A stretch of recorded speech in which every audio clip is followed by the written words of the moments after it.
Welcome to Stories from the Shadows, presenting haunted tales from the golden age of ghost stories and supernatural fiction. I'm Mordell, and this week's story is A Whistle and I'll Come to You, My Lad by M.R. James. I suppose you will be getting away pretty soon now full term is over, Professor, said a person not in the story to the professor of ontography soon after they had sat down next to each other at a feast in the hospitable hall of St. James College. The professor was young, neat, and precise in speech. "Yes," he said, "my friends have been making me take up golf this term, and I mean to go to the East Coast. In point of fact, to Burnstow, I dare say you know it, for a week or 10 days to improve my game. I hope to get off tomorrow." "Oh, Parkins," said his neighbor on the other side, "if you are going to Burnstow, I wish you would look at the site of the Templars' preceptory, and let me know if you think it would be any good to have a dig there in the summer." It was, as you might suppose, a person of antiquarian pursuits who said this, but since he merely appears in this prologue, there is no need to give his entitlements. "Certainly," said Parkins the professor, "if you will describe to me whereabouts the site is, I will do my best to give you an idea of the lie of the land when I get back, or I could write to you about it if you would tell me where you are likely to be." "Don't trouble to do that, thanks. It's only that I'm thinking of taking my family in that direction in the long, and it occurred to me that as very few of the English preceptories have ever been properly planned, I might have an opportunity of doing something useful on off days." The professor rather sniffed at the idea that planning out a preceptory could be described as useful. His neighbor continued, "The site, I doubt if there is anything showing above ground, must be down quite close to the beach now. The sea has encroached tremendously, as you know, all along that bit of coast. I should think from the map that it must be about 3/4 of a mile from the Globe Inn, at the north end of the town. Where are you going to stay?" "Well, at the Globe Inn, as a matter of fact," said Parkins. "I have engaged a room there. I couldn't get in anywhere else. Most of the lodging houses are shut up in winter, it seems. And as it is, they tell me that the only room of any size I can have is really a double-bedded one, and that they haven't a corner in which to store the other bed, and so on. But I must have a fairly large room, for I am taking some books down, and mean to do a bit of work. And though I don't quite fancy having an empty bed, not to speak of two, in what I may call for the time being my study, I suppose I can manage to rough it for the short time I shall be there." "Do you call having an extra bed in your room roughing it, Parkins?"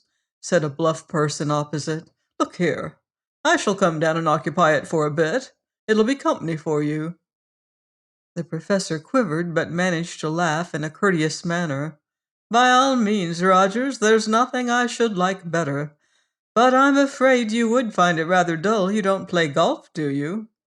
"No, thank heaven," said rude Mr. Rogers. "Well, you see, when I'm not writing, I shall most likely be out on the links, and that, as I say, would be rather dull for you, I'm afraid." "Oh, I don't know. There's certain to be somebody I know in the place, but of course, if you don't want me, speak the word, Parkins. I shan't be offended. Truth, as you always tell us, is never offensive." Parkins was, indeed, scrupulously polite and strictly truthful. It is to be feared that Mr. Rogers sometimes practiced upon his knowledge of these characteristics. In Parkins' breast there was a conflict now raging, which for a moment or two did not allow him to answer. That interval being over, he said, "Well, if you want the exact truth, Rogers, I was considering whether the room I speak of would really be large enough to accommodate us both comfortably, and also whether And mind, I shouldn't have said this if you hadn't pressed me. You would not constitute something in the nature of a hindrance to my work. Rogers laughed loudly. Well done, Parkins, he said. It's all right. I promise not to interrupt your work. Don't you disturb yourself about that. No, I won't come if you don't want me, but I thought I should do so nicely to keep the ghosts off. Here he might have been seen to wink and to nudge his next neighbor. Parkins might also have been seen to become pink. I beg pardon, Parkins, Rogers continued. I oughtn't to have said that.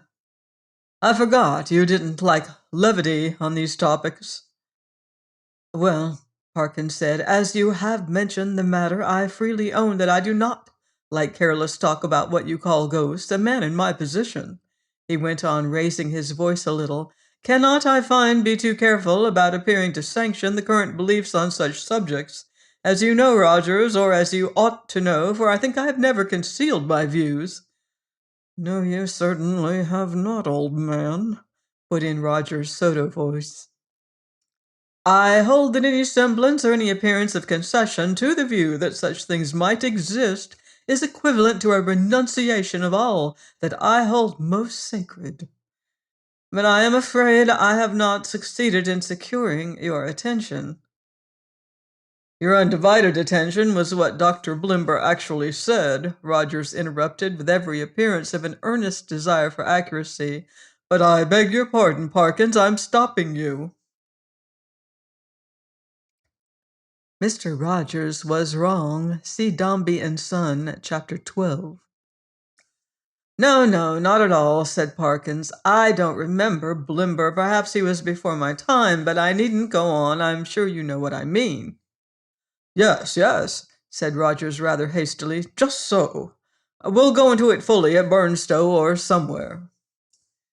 In repeating the above dialogue, I have tried to give the impression, which it made on me, that Parkins was something of an old woman, rather hen-like perhaps in his little ways, totally destitute, alas, of the sense of humor, but at the same time dauntless and sincere in his convictions, and a man deserving of the greatest respect.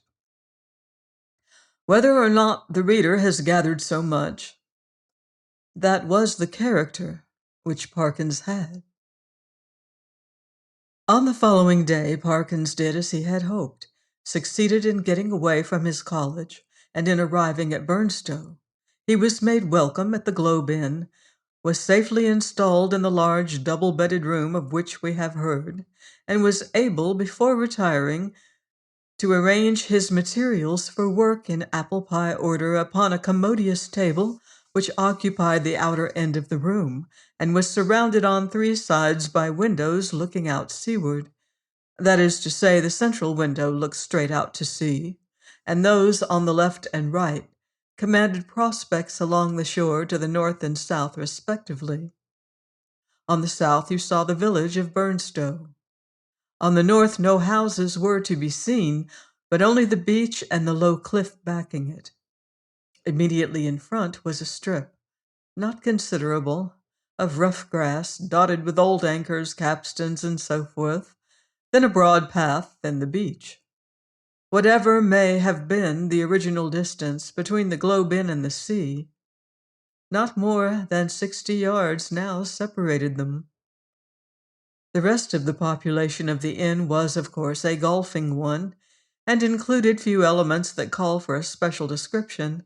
The most conspicuous figure was, perhaps, that of an ancien militaire secretary of a London club, and possessed of a voice of incredible strength, and of views as pronouncedly Protestant type.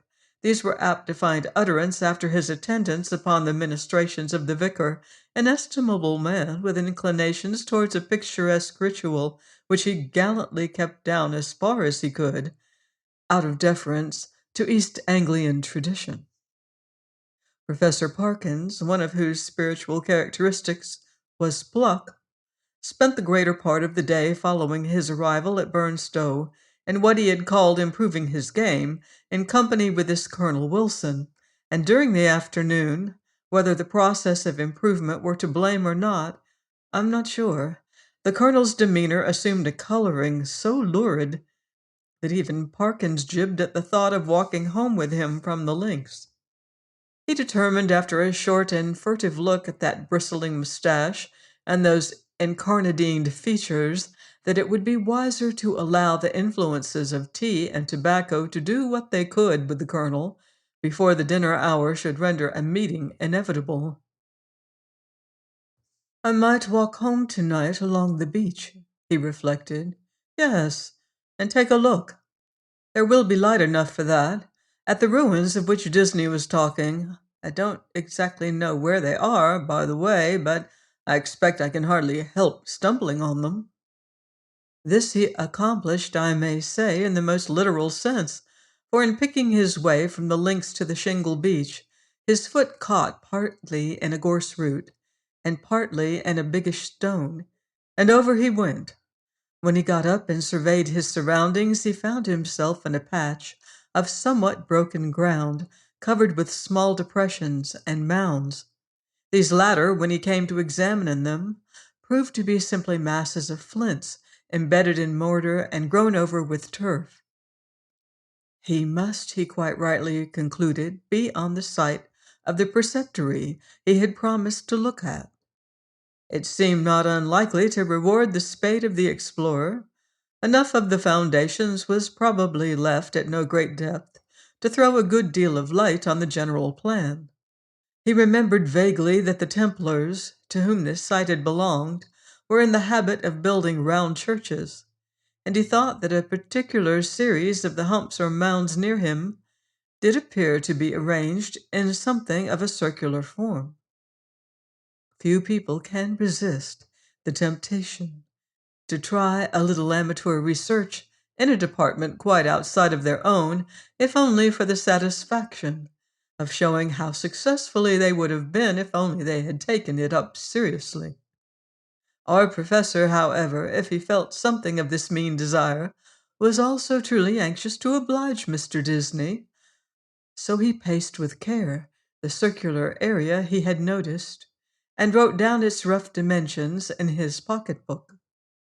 Then he proceeded to examine an oblong eminence which lay east of the center of the circle, and seemed to his thinking likely to be the base of a platform or altar. At one end of it, the northern, a patch of the turf was gone, removed by some boy or other creature. It might, he thought, be as well to probe the soil here for evidences of masonry, and he took out his knife and began scraping away the earth. And now followed another little discovery. A portion of the soil fell inward as he scraped and disclosed a small cavity. He lighted one match after another to help him see of what nature the hole was, but the wind was too strong for them all. By tapping and scratching the sides with his knife, however, he was able to make out that it must be an artificial hole in the masonry. It was rectangular, and the sides, top, and bottom, if not actually plastered, were smooth and regular. Of course, it was empty. No. As he withdrew the knife, he heard a metallic clink, and when he introduced his hand, it met with a cylindrical object lying on the floor of the hole. Naturally enough, he picked it up, and when he brought it into the light, now fast fading, he could see that it too was of man's making, a metal tube about 4 inches long, and evidently of some considerable age. By the time Parkins had made sure that there was nothing else in this odd receptacle, it was too late and too dark for him to think of undertaking any further search. What he had done had proved so unexpectedly interesting that he determined to sacrifice a little more of the daylight on the morrow to archaeology. The object which he now had safe in his pocket was bound to be of some slight value, at least, he felt sure. Bleak and solemn was the view on which he took a last look before starting homeward. A faint yellow light in the west showed the links, on which a few figures moving towards the clubhouse were still visible. The squat Martello Tower, the lights of Aldsey Village, the pale ribbon of sands intersected at intervals by black wooden groinings, the dim and murmuring sea. The wind was bitter from the north, but was at his back when he set out for the globe. He quickly rattled and clashed through the shingle and gained the sand, upon which, but for the groinings which had to be got over every few yards, the going was both good and quiet. One last look behind, to measure the distance he had made since leaving the ruined Templars' church, showed him a prospect of company on his walk in the shape of a rather indistinct personage, who seemed to be making great efforts to catch up with him, but made little, if any, progress. I mean that there was an appearance of running about his movements, but that the distance between him and Parkins did not seem materially to lessen. So, at least, Parkins thought, and decided that he almost certainly did not know him and that it would be absurd to wait until he came up. For all that, company, he began to think, would really be very welcome on that lonely shore, if only you could choose your companion. In his unenlightened days, he had read of meetings in such places, which even now would hardly bear thinking of. He went on thinking of them, however, until he reached home, and particularly of one which catches most people's fancy at some time of their childhood.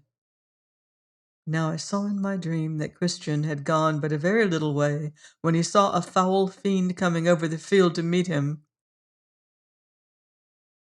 What should I do now, he thought, if I looked back and caught sight of a black figure sharply defined against the yellow sky, and saw that it had horns and wings? I wonder whether I should stand or run for it. Luckily, the gentleman behind is not of that kind, and he seems to be about as far off now as when I saw him first. Well, at this rate, he won't get his dinner as soon as I shall, and, dear me, it's within a quarter of an hour at the time now. I must run. Parkins had, in fact, very little time for dressing. When he met the colonel at dinner, peace, or as much of her as that gentleman could manage, reigned once more in the military bosom, nor was she put to flight in the hours of bridge that followed dinner, for Parkins was a more than respectable player. When, therefore, he retired towards 12 o'clock, he felt that he had spent his evening in a quite satisfactory way, and that even for so long as a fortnight or 3 weeks, life at the Globe would be supportable under similar conditions, especially, thought he, if I go on improving my game. As he went along the passages, he met the boots of the Globe, who stopped and said, "Beg your pardon, sir, but as I was a-brushing your coat just now, there was something fell out of the pocket. I put it on your chest of drawers, sir, in your room, sir. And a piece of pipe or something of that, sir. Thank you, sir. You'll find it on your chest of drawers, sir. Yes, sir. Good night, sir."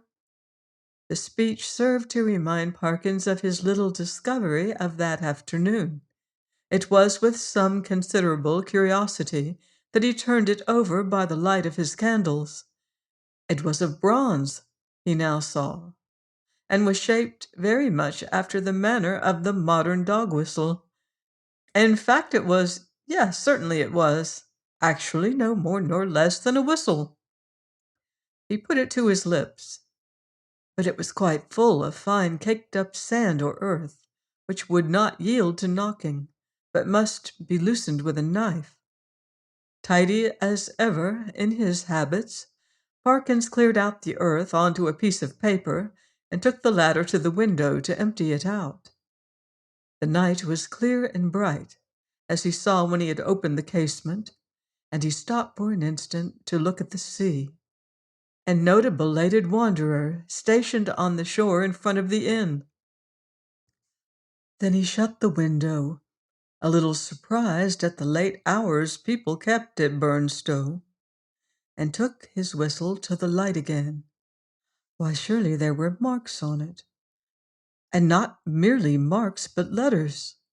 A very little rubbing rendered the deeply cut inscription quite legible, but the professor had to confess, after some earnest thought, that the meaning of it was as obscure to him as the writing on the wall to Belshazzar. There were legends both on the front and the back of the whistle. The one read thus: Fla fur bis fleur. The other, Quis est iste qui venit. I ought to be able to make it out, he thought, but I suppose I am a little rusty in my Latin, when I come to think of it. I don't believe I even know the word for a whistle. The long one does seem simple enough. It ought to mean, who is this who is coming? Well, the best way to find out is evidently to whistle for him. He blew tentatively and stopped suddenly, startled and yet quite pleased at the note he had elicited. It had a quality of infinite distance in it, and soft as it was, he somehow felt it must be audible for miles round. It was a sound, too, that seemed to have the power, which many scents possess, of forming pictures in the brain. He saw quite clearly for a moment a vision of a wide, dark expanse at night, with a fresh wind blowing, and in the midst, a lonely figure. How employed he could not tell. Perhaps he would have seen more had not the picture been broken by the sudden surge of a gust of wind against his casement, so sudden that it made him look up, just in time to see the white glint of a seabird's wing somewhere outside the dark panes. The sound of the whistle had so fascinated him that he could not help trying it once more, this time more boldly. The note was little, if at all, louder than before, and repetition broke the illusion. No picture followed, as he had half hoped it might. But what is this? Goodness! What force the wind can get up in a few minutes! What a tremendous gust! There, I knew that window fastening was no use. Ah, I thought so. Both candles out. It is enough to tear the room to pieces. The first thing was to get the window shut. While you might count 20, Parkins was struggling with a small casement, and felt almost as if he were pushing back a sturdy burglar, so strong was the pressure. It slacked all at once, and the window banged to and latched itself. Now to relight the candles, and see what damage, if any, had been done. No, nothing seemed amiss. No glass even was broken in the casement. But the noise had evidently roused at least one member of the household. The colonel was to be heard, stumping in his stockinged feet on the floor above and growling. Quickly as it had risen, the wind did not fall at once. On it went, moaning and rushing past the house, at times rising to a cry so desolate that, as Parkins disinterestedly said, it might have made fanciful people feel quite uncomfortable. Even the unimaginative, he thought after a quarter of an hour, might be happier without it. Whether it was the wind or the excitement of golf, or of the researches in the preceptory that kept Parkins awake, he was not sure. Awake he remained in any case, long enough to fancy, as I am afraid I often do myself under such conditions, that he was the victim of all manner of fatal disorders. He would lie counting the beats of his heart, convinced that it was going to stop work every moment, and would entertain grave suspicions of his lungs, brain, liver, etc., suspicions which he was sure would be dispelled by the return of daylight, but which until then refused to be put aside. He found a little vicarious comfort in the idea that someone else was in the same boat. A near neighbor, in the darkness it was not easy to tell his direction, was tossing and rustling in his bed too. The next stage was that Parkins shut his eyes and determined to give sleep every chance. Here again overexcitement asserted itself in another form, that of making pictures. Experto crede, pictures do come to the closed eyes of one trying to sleep, and are often so little to his taste that he must open his eyes and disperse them. Parkin's experience on this occasion was a very distressing one. He found that the picture which presented itself to him was continuous. When he opened his eyes, of course, it went, but when he shut them once more, it framed itself afresh and acted itself out again, neither quicker nor slower than before. What he saw was this: a long stretch of shore, shingle edged by sand, and intersected at short intervals with black groins running down to the water, a scene, in fact, so like that of his afternoon's walk that, in the absence of any landmark, it could not be distinguished therefrom. The light was obscure, conveying an impression of a gathering storm, late winter evening, and slight cold rain. On this bleak stage at first no actor was visible. Then in the distance a bobbing black object appeared. A moment more, and it was a man running, jumping, clambering over the groins, and every few seconds looking eagerly back. The nearer he came, the more obvious it was that he was not only anxious, but even terribly frightened, though his face was not to be distinguished. He was, moreover, almost at the end of his strength.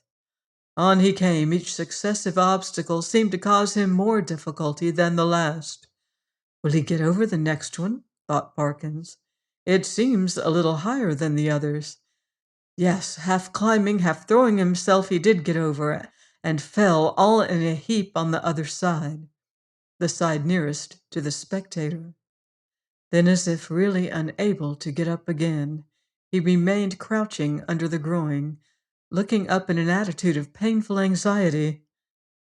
So far no cause whatever for the fear of the runner had been shown. But now there began to be seen, far up the shore, a little flicker of something light-colored, rapidly moving to and fro with great swiftness and irregularity, rapidly growing larger. It too declared itself as a figure in pale, fluttering draperies, ill-defined. There was something about its motion which made Parkins very unwilling to see it at close quarters. It would stop, raise arms, bow itself towards the sand, then run stooping across the beach to the water edge and back again, and then, rising upright, once more continue its course forward at a speed that was startling and terrifying. The moment came when the pursuer was hovering about from left to right, only a few yards beyond the groin where the runner lay in hiding. After 2 or 3 ineffectual castings hither and thither, it came to a stop, stood upright, with arms raised high, and then darted straight forward towards the groin.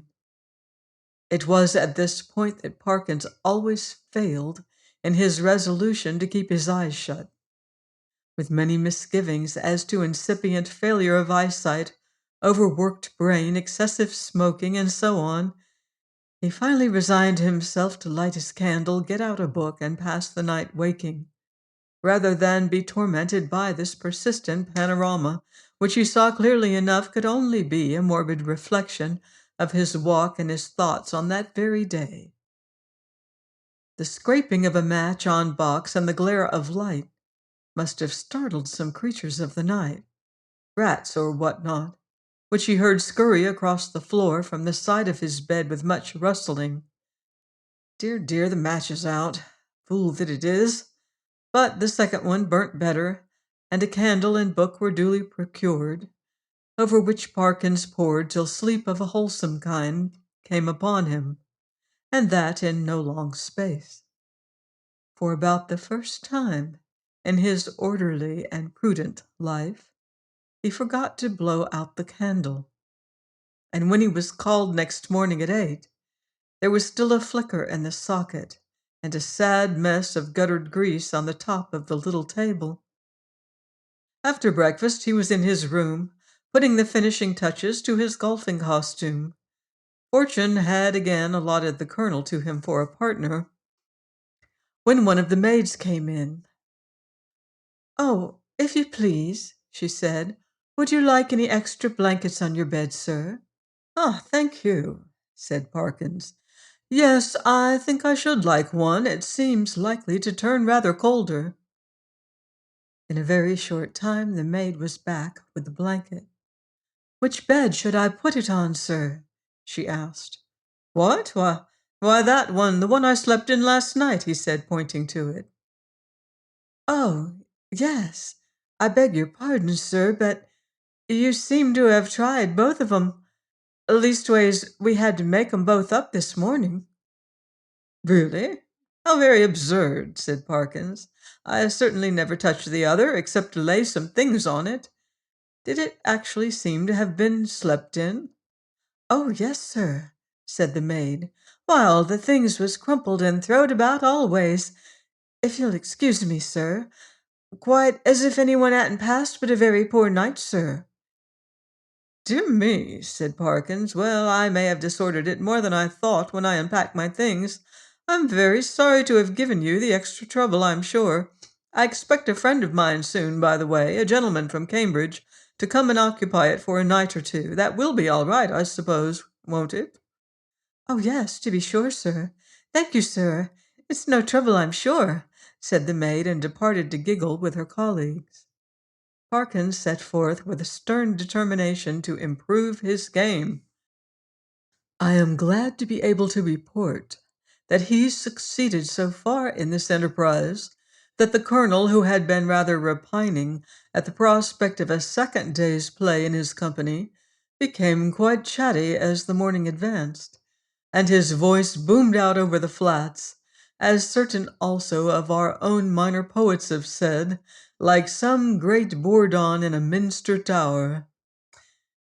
"Extraordinary wind that we had last night," he said. "In my old home we should have said someone had been whistling for it." "Should you indeed?" said Perkins. "Is there a superstition of that kind still current in your part of the country?" "I don't know about superstition," said the colonel. "They believe it all over Denmark and Norway as well as on the Yorkshire coast. My experience is, mind you, that there's generally something at the bottom of what these country folk hold to and have held to for generations. But at your drive, or whatever it might have been, the golfing reader will have to imagine appropriate digressions at the proper intervals." When conversation was resumed, Parkins said with a slight hesitancy, "Apropos of what you were saying just now, Colonel, I think I ought to tell you that my own views on such subjects are very strong. I am, in fact, a convinced disbeliever in what is called the supernatural." "What?" said the colonel. "Do you mean to tell me you don't believe in second sight or ghosts or anything of that kind?" "In nothing whatever of that kind," returned Parkins firmly. "Well," said the colonel, "but it appears to me that at that rate, sir, that you must be little better than a Sadducee." Parkins was on the point of answering that in his opinion the Sadducees were the most sensible persons he had ever read of in the Old Testament, but feeling some doubt as to whether much mention of them was to be found in that work, he preferred to laugh the accusation off. "Perhaps I am," he said, "but here, give me my cleek, boy. Excuse me one moment, Colonel." A short interval. "Now, as to whistling for the wind, let me give you my theory about it. The laws which govern winds are not really at all perfectly known. To fisher folk and such, of course, not known at all. A man or woman of eccentric habits, perhaps, or a stranger, is seen repeatedly on the beach at some unusual hour, and is heard whistling. Soon afterwards a violent wind rises. A man who could read the sky perfectly, or who possessed a barometer, could have foretold that it would. The simple people of a fishing village have no barometers, and only a few rough rules for prophesying weather. What more natural than that the eccentric personage I postulated should be regarded as having raised the wind, or that he or she should clutch eagerly at the reputation of being able to do so? Now, take last night's wind. As it happens, I myself was whistling. I blew a whistle twice, and the wind seemed to come absolutely in answer to my call. If anyone had seen me—" The audience had been a little restive under this harangue, and Parkins had, I fear, fallen somewhat into the tone of a lecturer. But at the last sentence the colonel stopped. "Whistling, were you?" he said. "And what sort of whistle did you use?" "Play this stroke first." Interval. "About that whistle you were asking, Colonel, it's rather a curious one. I have it in my— Oh, no, I see I've left it in my room. As a matter of fact, I found it yesterday." And then Parkins narrated the manner of his discovery of the whistle. Upon hearing which the colonel grunted, and opined that in Parkins' place he should himself be careful about using a thing that had belonged to a set of papists, of whom, speaking generally, it might be affirmed that you never knew what they might not have been up to. From this topic he diverged to the enormities of the vicar, who had given notice on the previous Sunday that Friday would be the feast of St. Thomas the Apostle, and that there would be service at 11 o'clock in the church.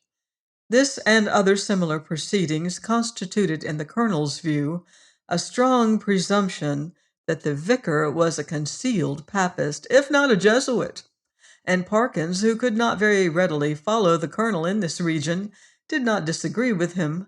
In fact, they got on so well together in the morning that there was not talk on either side of their separating after lunch. Both continued to play well during the afternoon, or at least well enough to make them forget everything else, until the light began to fail them. Not until then did Parkins remember that he had meant to do some more investigating at the preceptory, but it was of no great importance, he reflected. One day was as good as another. He might as well go home with the colonel. As they turned the corner of the house, the colonel was almost knocked down by a boy who rushed into him at the very top of his speed, and then, instead of running away, remained hanging on to him and panting. The first words of the warrior were naturally those of reproof and objurgation, but he very quickly discerned that the boy was almost speechless with fright. Inquiries were useless at first. When the boy got his breath, he began to howl, and still clung to the colonel's legs. He was at last detached, but continued to howl. "What in the world is the matter with you? What have you been up to? What have you seen?" said the two men. "Oh, I seen it wave at me out of the winder," wailed the boy, "and I don't like it." "What window?" said the irritated colonel. "Come, pull yourself together, my boy." "The front winder it was, at the hotel," said the boy. At this point Parkins was in favor of sending the boy home, but the colonel refused. He wanted to get to the bottom of it, he said. It was most dangerous to give a boy such a fright as this one had had, and if it turned out that people had begun playing jokes, they should suffer for it in some way.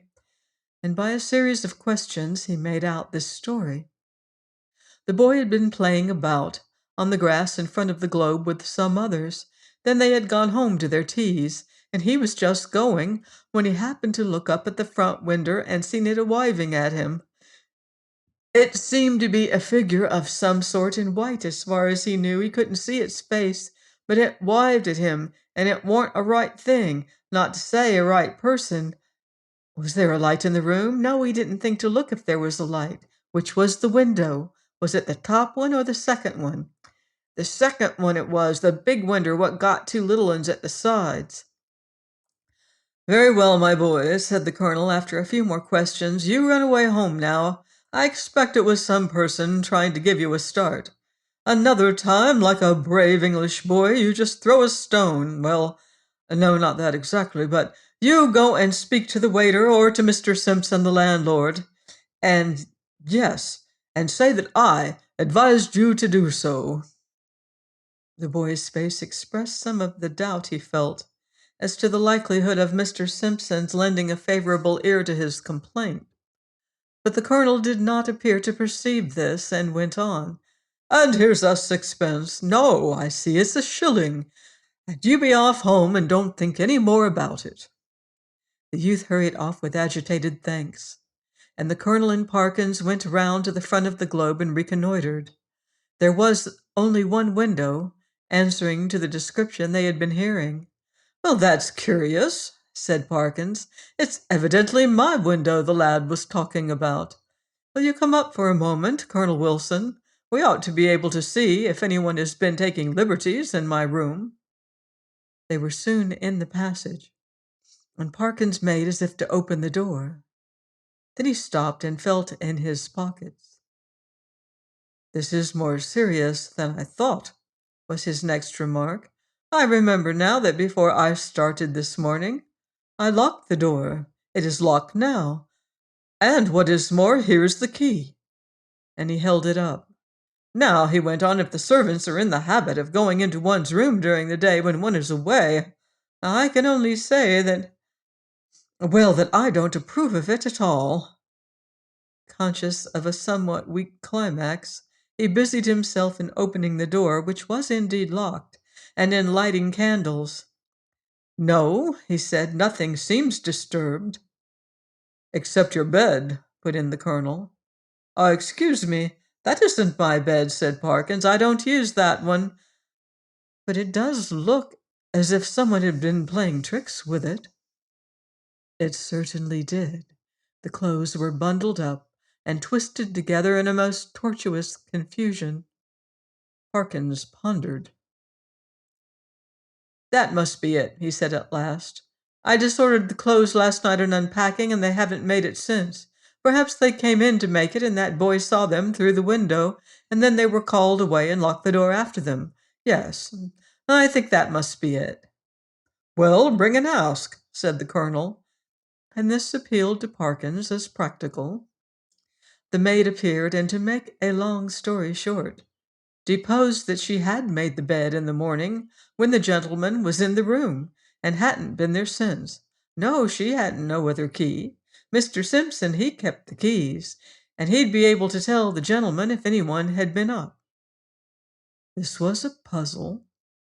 Investigation showed that nothing of value had been taken, and Parkins remembered the disposition of the small objects on tables and so forth well enough to be pretty sure that no pranks had been played with them.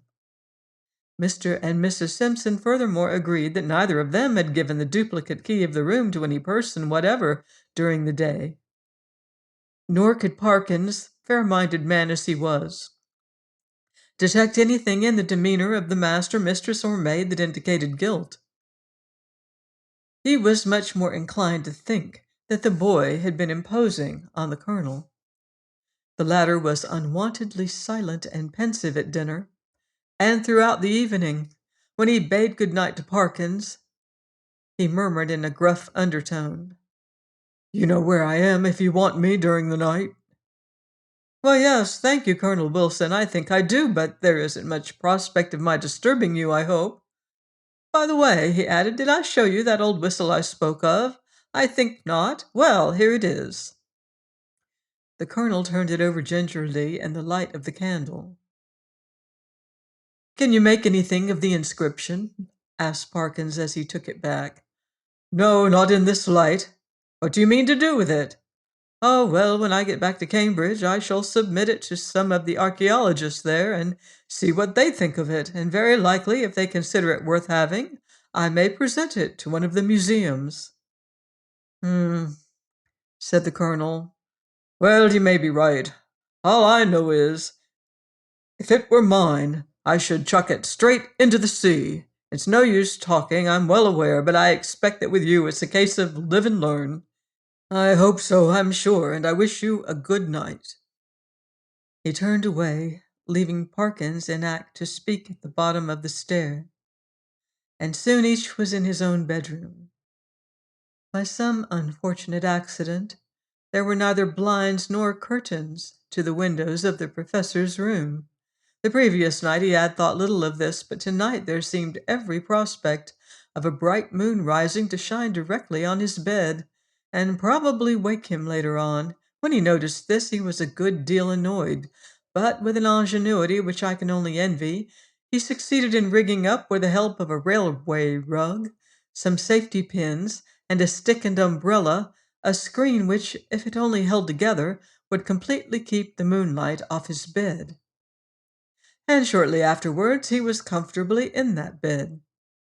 When he had read a somewhat solid work long enough to produce a decided wish to sleep, he cast a drowsy glance round the room, blew out the candle, and fell back upon the pillow.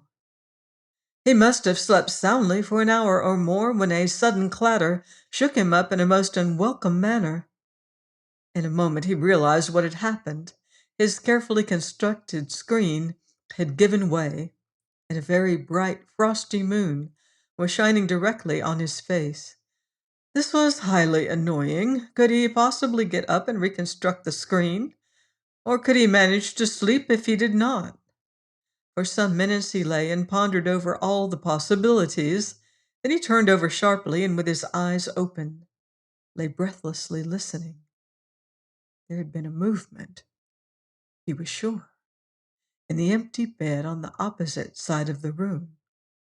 Tomorrow he would have it moved, for there must be rats or something playing about in it.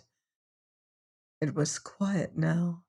No, the commotion began again. There was a rustling and shaking, surely more than any rat could cause.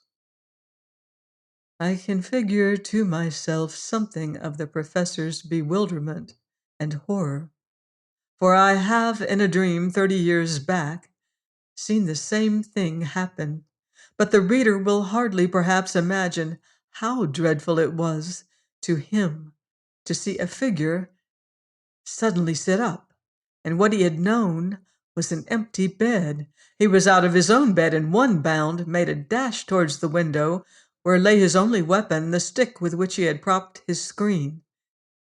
This was, as it turned out, the worst thing he could have done, because the personage in the empty bed, with a sudden smooth motion, slipped from the bed and took up a position with outspread arms between the two beds and in front of the window. Parkins watched it in a horrid perplexity.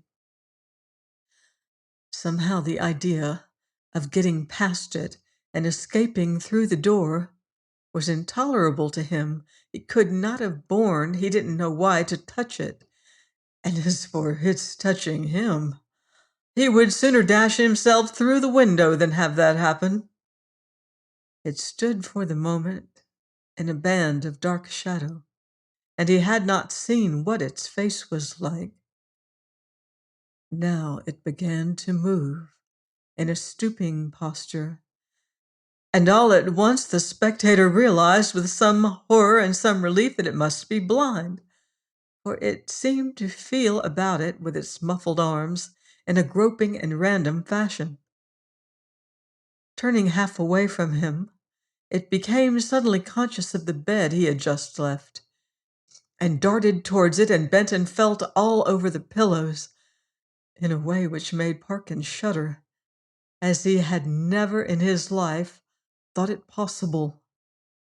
In a very few moments it seemed to know that the bed was empty, and then moving forward in the area of light and facing the window, it showed, for the first time, what manner of thing it was. Parkins, who very much dislikes being questioned about it, did once describe something of it in my hearing, and I gathered that what he chiefly remembers about it is a horrible, an intensely horrible face of crumpled linen. What expression he read upon it he could not or would not tell, but that the fear of it went nigh to maddening him is certain. But he was not at leisure to watch it for long. With formidable quickness, it moved into the middle of the room, and as it groped and waved, one corner of its drapery swept across Parkins' face. He could not, though he knew how perilous the sound was, he could not keep back a cry of disgust, and this gave the searcher an instant clue. It leapt towards him upon the instant, and the next moment he was halfway through the window backwards, uttering cry upon cry at the utmost pitch of his voice, and the linen face was thrust close into his own. At this, almost the last possible second, deliverance came, as you will have guessed. The colonel burst the door open and was just in time to see the dreadful group at the window. When he reached the figures, only one was left. Parkins sank forward into the room in a faint, and before him on the floor lay a tumbled heap of bedclothes. Colonel Wilson asked no questions, but busied himself in keeping everyone else out of the room and in getting Parkins back into his bed, and himself, wrapped in a rug, occupied the other bed for the rest of the night.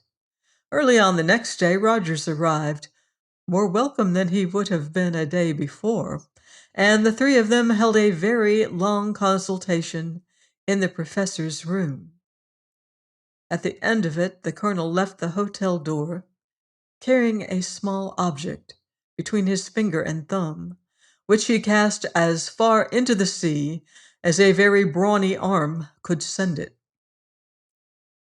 Later on, the smoke of a burning ascended from the back premises of the Globe. Exactly what explanation was patched up for the staff and visitors at the hotel, I must confess I do not recollect. The professor was somehow cleared of the ready suspicion of delirium tremens, and the hotel of the reputation of a troubled house.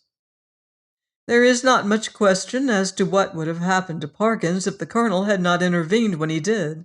He would either have fallen out of the window or else lost his wits. But it is not so evident what more the creature that came in answer to the whistle could have done than frighten.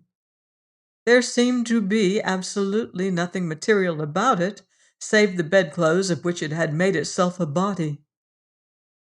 The colonel, who remembered a not very dissimilar occurrence in India, was of the opinion that if Parkins had closed with it, it really could have done very little, and that its one power was that of frightening. The whole thing, he said, served to confirm his opinion of the Church of Rome. There is really nothing more to tell, but as you may imagine, the professor's views on certain points are less clear-cut than they used to be. His nerves, too, have suffered. He cannot even now see a surplice hanging on the door quite unmoved, and the spectacle of a scarecrow in a field late on a winter afternoon has cost him more than one sleepless night. I expect your mother always told you not to pick up things you found laying around. The unforeseen consequences may prove to be rather dreadful. Join me next week on Stories from the Shadows for more tales of the unseen and the unknown. Until then, I wouldn't blame you if you leave the lights on.